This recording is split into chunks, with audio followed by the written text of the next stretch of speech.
Commander Day checked his data pad and sighed. Another batch of recruits had arrived for the Galactic Federation's Elite Survival Academy. This training center on Moon Terrabilis had broken the toughest warriors from across the galaxy. The year-long program was legendary for its brutality. Only 1 in 20 recruits managed to complete it. "Sir, all recruits have arrived except the human," reported Officer Tay, standing at attention. "Human?" Day raised an eyebrow ridge. "We accepted a human?" "Yes, sir. First one ever approved. Director Kim insisted we diversify our recruitment." Day scrolled through the file. "Lieutenant Ha-Yun from Earth, a Deathworlder. How interesting." The term made several nearby officers look up from their stations. Deathworlds were planets with extreme conditions: high gravity, toxic atmospheres, dangerous predators, and unpredictable weather. Most civilized species evolved on gentle garden worlds. The few species from harsh planets rarely developed space travel. "Humans are supposed to be fragile," said Officer Jin, peering over Day's shoulder. "No natural armor, no claws, weak muscles compared to crawl warriors. Yet they survived on a Class 12 death world," Day noted. "That counts for something." The academy entrance hissed open. A small figure walked in, dressed in standard-issue Federation gear. She was shorter than most recruits, with black hair tied back tightly. While other new arrivals struggled with the heavy gravity and wore breathing apparatus, she moved with surprising ease. "Lieutenant Ha-Un reporting as ordered," she said, saluting. Day studied her with 8-faceted eyes. "You're late." "My transport was delayed, Commander. Technical difficulties. At this academy, excuses mean nothing, only results matter." Ha-Yun nodded. "Understood, sir." The other recruits, 12 in total, stared at the human. Some whispered among themselves. A tall crawl warrior with armored skin snorted, his mandibles clicking in what passed for laughter. "Is something funny, Recruit Mock?" asked Day. "No, Commander. Just surprised the Federation is allowing pets into training now." Several recruits chuckled. Ha-Yun remained expressionless. Day turned to address them all. "Listen carefully. You are here because your governments believe you have potential. I personally doubt most of you will last a week. Terrabilis will break you. Its atmosphere is toxic to most species. Its gravity is twice Federation standard. Local flora and fauna evolve to kill. Temperatures swing from freezing to boiling in hours." He paced before them.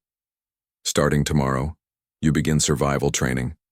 Today, get familiar with your quarters and equipment. Dismissed." As the recruits filed out, Dee called Ha-Un to stay behind. "Lieutenant, I'm curious. Why did Earth send you? You're neither the strongest nor tallest human." Ha-Un met his gaze. "With respect, sir, Earth didn't send me. I volunteered." "Why?" "To learn and to prove something." "What could a human possibly prove here?" Ha-Yun's expression remained neutral. "That appearances can be deceiving." Day studied her for a moment. "We'll see. The betting pool gives you 3 days before requesting extraction. I've put credits on too." "Your credits? Your choice, sir." After Ha-Yun left, Officer Jin approached. "She seems confident." "They all do at first," said Day. "Watch her closely during tomorrow's first trial. I want detailed reports on her performance." That night, as Ha-Un unpacked in her quarters, a message appeared on her personal communicator. It was from her commander back on Earth. "Remember your training. Remember why you're there. The Federation has underestimated humans for too long. Show them what Earth teaches its children." Ha-Yun smiled slightly as she prepared her gear for tomorrow. While other recruits slept fitfully in the unfamiliar gravity, she reviewed terrain maps of Terrabilis' deadliest regions. When the facility, lights dimmed to simulate night, she slipped out to the observation deck. The landscape outside was forbidding: jagged mountains, acid lakes, and forests with vegetation that moved independently. In the distance, something large hunted in the darkness. Unknown to her, Commander Day watched her from his office through security feeds. "Interesting," he murmured. "Most recruits are terrified their first night. This one studies the planet that will likely kill her. The next morning, when the recruits assembled for their first challenge, Ha-Un was already waiting, fully equipped and alert, while others struggled with fatigue and the crushing gravity. "Today," announced Commander Day, "you will experience Terribilis firsthand. Your objective is simple: survive for 24 hours in Sector 5 with minimal equipment. Communications allowed only for emergency extraction, which counts as failure."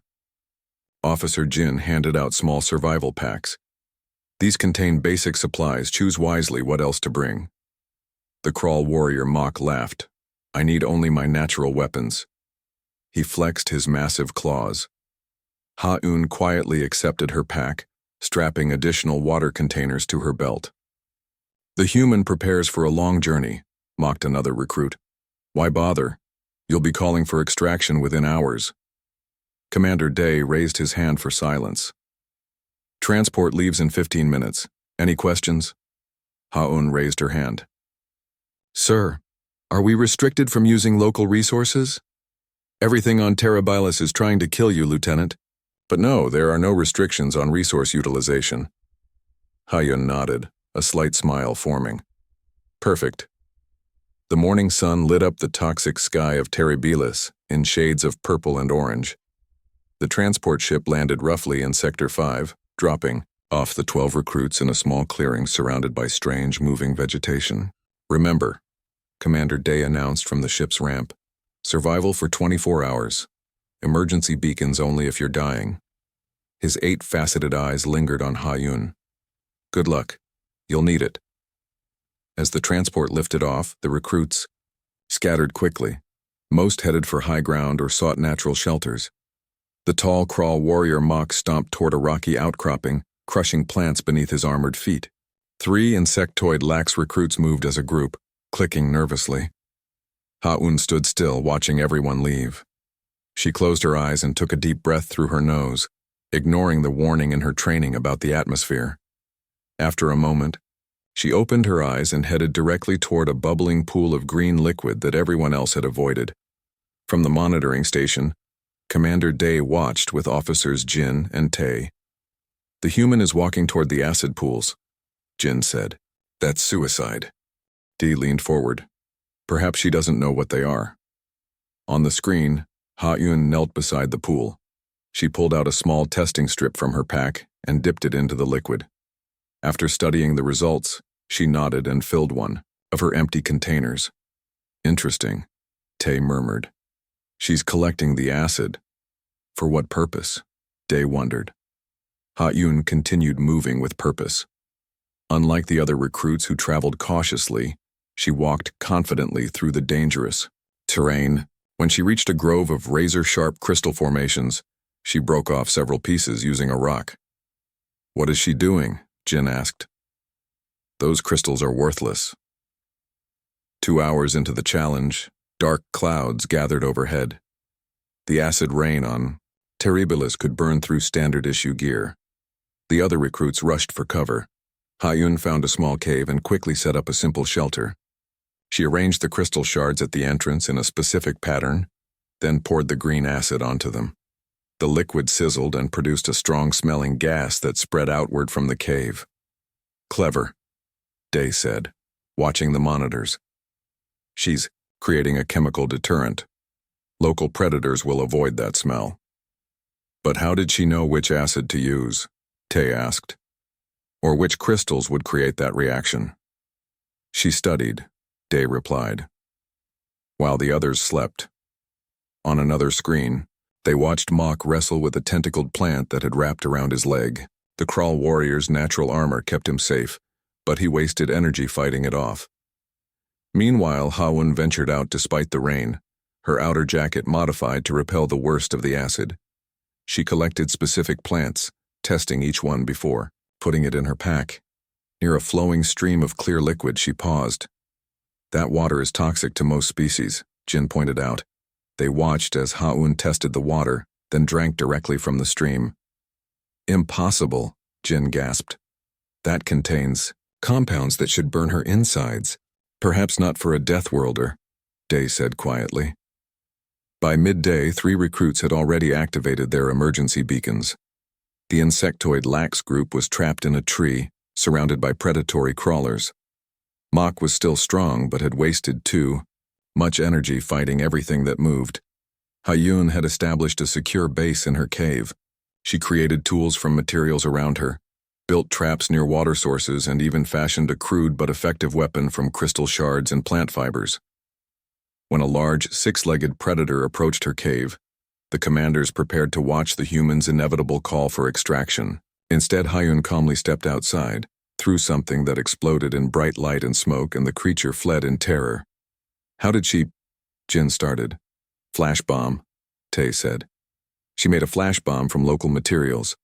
By sunset, 6 recruits had called for extraction. The others were struggling, hungry, and exhausted. But the monitors showed Hayun cooking food over a small controlled fire, the smoke carefully filtered through layers of wet vegetation to avoid attracting predators. This isn't possible, Jin insisted. No first-time visitor to Terrabilis should be able to adapt this quickly. Day watched the human with growing interest. She's not just surviving, he said. She's thriving. When night fell, bringing freezing temperatures, Hayun had already prepared for it. Her shelter retained heat. Her food stores were protected, and she'd created an alarm system using local plants that responded to movement. Commander, Tay said, checking the time. She's completed challenges meant to take weeks, in less than a day? Yes. Commander Day nodded slowly, his mandibles clicking thoughtfully. It appears we've greatly underestimated Lieutenant Hayun, and perhaps humans in general. Commander Day stared at the screens in the control room. Hayun had not only survived the first day but had built a fully functional camp. The other 3 remaining recruits were barely hanging on. This was not acceptable. Raise the difficulty, he ordered Officer Jin. Send in the storm sequence and activate the night predators. Jin looked concerned. Sir, those tests aren't scheduled until week 3 of training. I don't care. Do it now. Day's voice was sharp. Let's see how adaptable this human really is. Jin pressed several buttons on the control panel. On Terrabilis, dark clouds gathered and the ground began to tremble. The magnetic storms would disrupt equipment, while seismic activity would force recruits to abandon any shelters they had built.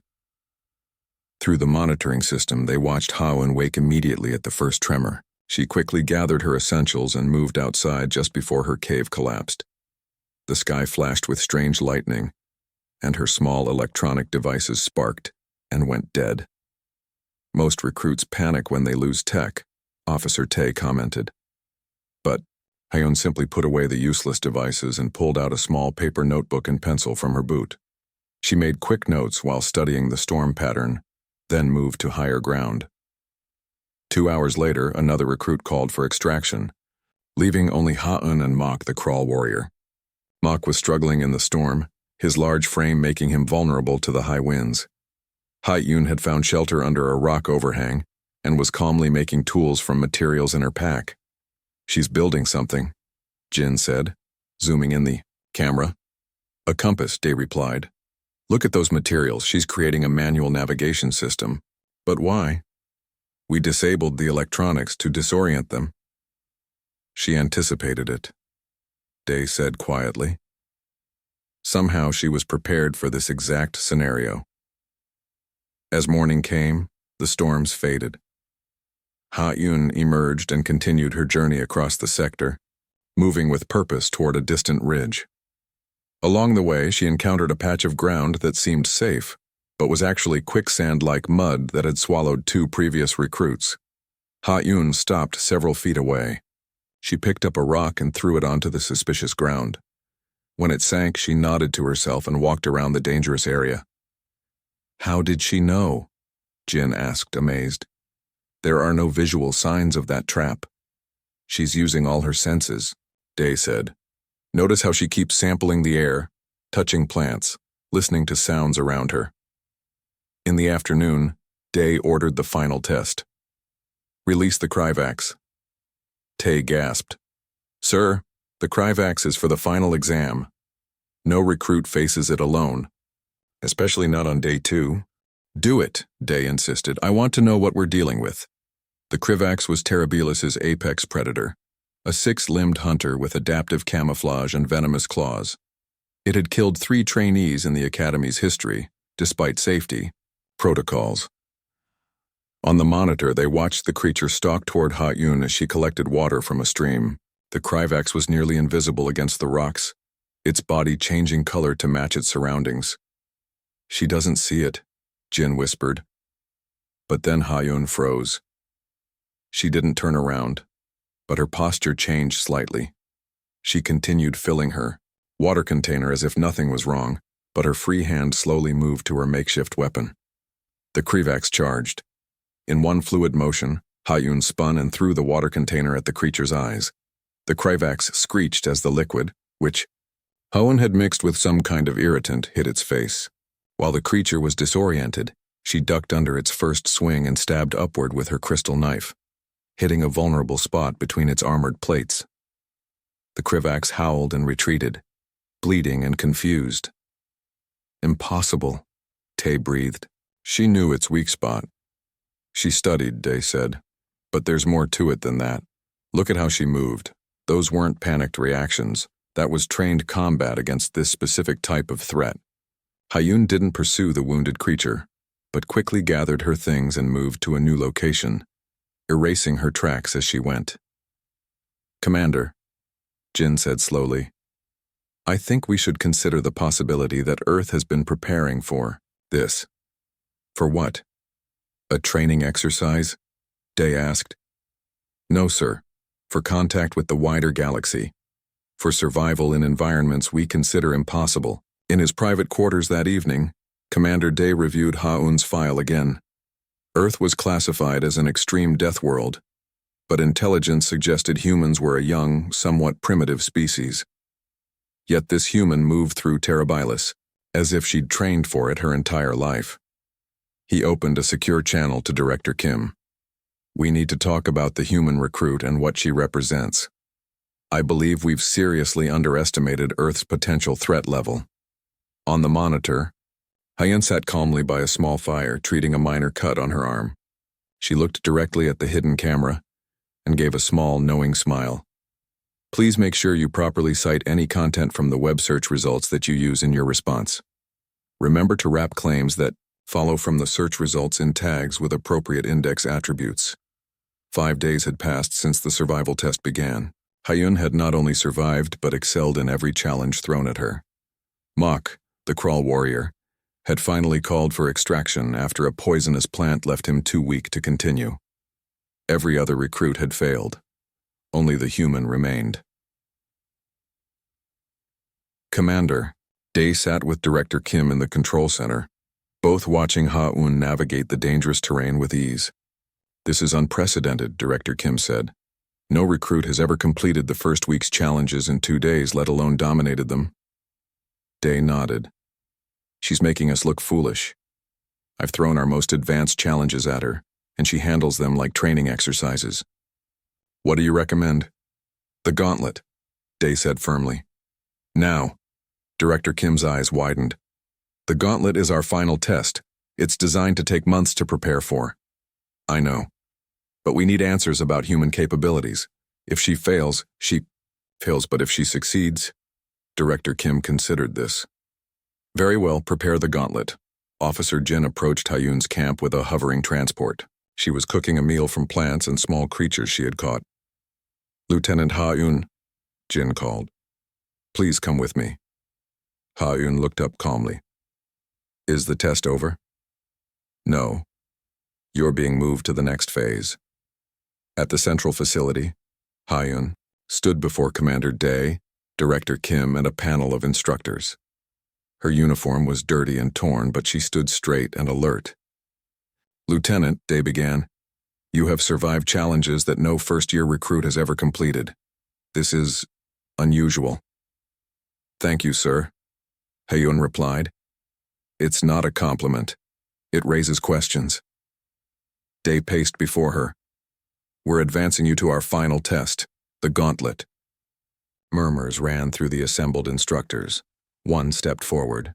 Commander, No recruit has ever attempted the gauntlet without at least 6 months of preparation. This recruit is different, Day said. The gauntlet begins tomorrow at sunrise. That night, Hayun was given access to basic information about the gauntlet, a combined challenge of survival, combat, and problem-solving that crossed the most dangerous parts of Terribilis. Most recruits trained for months before attempting it. The record for completion was 3 weeks. As Ha-Un studied, Officer Tay brought her a meal. "Why aren't you afraid?" he asked quietly. Ha-Un looked up from her notes. "I was born on Earth. We call it home. You call it a death world. But the gauntlet is designed to test recruits from garden worlds," she said simply. "I grew up climbing mountains where the air is too thin to breathe. I've survived deserts where water becomes poison. I fought off predators since I was a child." Tay stared at her. "You make it sound like all humans live this way." "Not all, but all could. It's in our blood." The next morning, Hayun stood at the starting point of the gauntlet. Before her stretched a vast canyon filled with toxic fog. Beyond that, she could see mountains, dense forests, and what appeared to be a large acid lake. Commander Day approached. The gauntlet has 3 phases. First, cross the Death Valley. Second, retrieve the beacon from the Crystal Mountain. Third, return with it through the Predator's forest. The fastest completion was 3 weeks. You have 1 month. Ha-Un nodded. "When do I start?" Day checked his timepiece. Now, without hesitation, Ha-Un began her descent into the canyon. The toxic fog would blind most species and burn their lungs. She pulled a modified breathing mask from her pack and moved forward confidently. In the control room, the instructors watched, in amazement as Ha-Un navigated the fog with unexpected speed. "She's using the fog currents to guide her," one noted. "But how can she see?" "She can't," Director Kim said. "She's using other senses." By midday, Ha-Un had crossed the Death Valley, a journey that typically took 3 days. She began scaling the Crystal Mountain without rest. The sharp edges cut through standard gloves, but Ha-Un had modified hers with extra layers. "Her approach is completely different," Day observed. "Look at her climbing technique. She's not fighting the mountain. She's working with it." By sunset, Ha-Un had reached the summit and retrieved the beacon. As night fell, instead of making camp as expected, she began her descent on the far side. "Is she attempting to cross the Predator's forest at night?" Jin asked, alarmed. "That's suicide. The nocturnal hunters are the deadliest on the planet." But Ha-Un moved through the darkness with confidence, using the natural phosphorescent plants for light. She avoided the main paths, instead traveling through the dense canopy above. "She's using the Predator's territories against each other," Day realized. When one hunter approaches, she enters another's territory, causing them to fight each other instead of hunting her. As dawn broke, Ha-Un emerged from the forest. She had completed the gauntlet in a single day. Director Kim stared at the monitors in disbelief. "This changes everything we thought we knew about humans." The main hall of the Galactic Federation's elite survival academy buzzed with voices. Officers and dignitaries from a dozen worlds filled the space, their attention fixed on the small stage at the front. News of the human recruits' impossible achievement had spread quickly through official channels. Ha-Un stood at attention in a freshly pressed uniform, her face calm despite being the center of attention. Beside her, Commander Day looked unusually solemn. Director Kim approached the podium, raising his upper limbs for silence. "Today marks an unprecedented moment in the history of our academy. Lieutenant Ha-Un of Earth has completed our entire, year-long training program in a single day." Murmurs rippled through the crowd. Several Federation officials exchanged worried glances. "The Academy's AI has confirmed there was no cheating," Director Kim continued. "No shortcuts were taken. Lieutenant Ha-Un simply mastered every challenge through skill, knowledge, and adaptability." Commander Day stepped forward. "As chief instructor, I must acknowledge my error in judgment. I believed, as did many, that humans were fragile creatures from a hostile world. I was wrong." He turned to Ha-Un. "In one day you demonstrated abilities that take our finest recruits a year to develop. How is this possible? All eyes turned to Ha-Un. She cleared her throat, her voice steady. Commander, what you call a death world, we call home. Earth has deserts where water becomes poison, oceans that can crush you, mountains where the air is too thin to breathe, and forests filled with predators and dangers. She smiled slightly. The survival course you designed actually reminds me of my basic training back home. Every human soldier learns to survive in all environments: Arctic cold, burning deserts, toxic swamps, high mountains. What you see as extraordinary abilities are simply the basic skills taught to every Earth child. A Federation scientist stepped forward.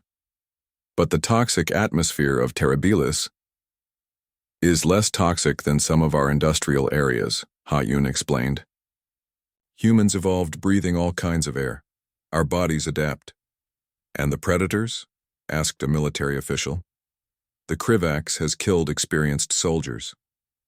On Earth, we learn to understand predator behavior from childhood. Your Krivax moves like our tigers, dangerous but predictable once you know their patterns. Commander Day looked troubled. If what you say is true, then every human is potentially as capable as you in these environments. Ha-Un nodded. Some more so. I am considered average among Earth Special Forces. The room fell silent as the implications sank in. Earth had been classified as a developing world, its people seen as curiosities rather than equals. That view was now shattered. Director Kim spoke carefully. Lieutenant, why did Earth send you here? Was it to demonstrate human capabilities? Partly, Ha-Un admitted, but also to learn. Your species have technologies we don't yet possess. We want to be valuable members of the Galactic Federation, not just survivors. An older diplomat from the Federation Council approached. This changes our understanding of Earth's potential contribution.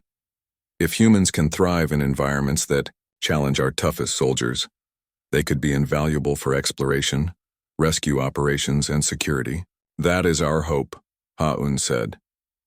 Later that evening, a small ceremony was held to officially recognize Ha-Un's achievement.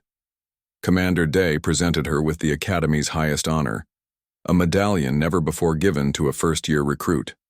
Lieutenant Ha-Un, he said formally, you have taught us as much as we sought to teach you, perhaps more. He hesitated, then added, the Federation has misjudged Earth and its people.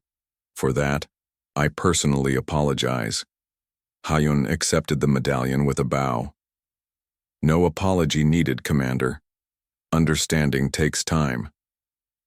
As the ceremony concluded, Director Kim approached Ha-Un privately. The Council has requested you remain at the Academy, not as a student but as an instructor. They believe you can help redesign our training to incorporate human survival techniques. I would be honored, Ha-Un replied, and I believe Earth would see this as a positive step in our relationship with the Federation. There's more, Director, Kim said quietly. The classification of Earth has been officially changed from developing world to advanced death world civilization. This grants your planet new protections and rights within Federation space. Ha-Un smiled. That was one of our goals. Later that night, Ha-Un sent a secure message back to Earth Command. Mission accomplished. Phase 1 complete. Federation perceptions shifted. Proceeding to Phase 2. Technology exchange. The response came quickly. Well done, Lieutenant. Your success opens doors for all humanity. The stars are no longer beyond our reach. In his quarters, Commander Day reviewed footage from Ha-Un's training. He paused on an image of her facing down the Krivax, a small figure standing firm against a terrifying predator. He had once seen humans as fragile curiosities from a harsh world. Now he understood the truth. Earth hadn't weakened its children. It had forged them into something extraordinary. A new era had begun. Humanity had arrived, on the galactic stage not as newcomers to be pitied, but as equals to be respected, perhaps even feared.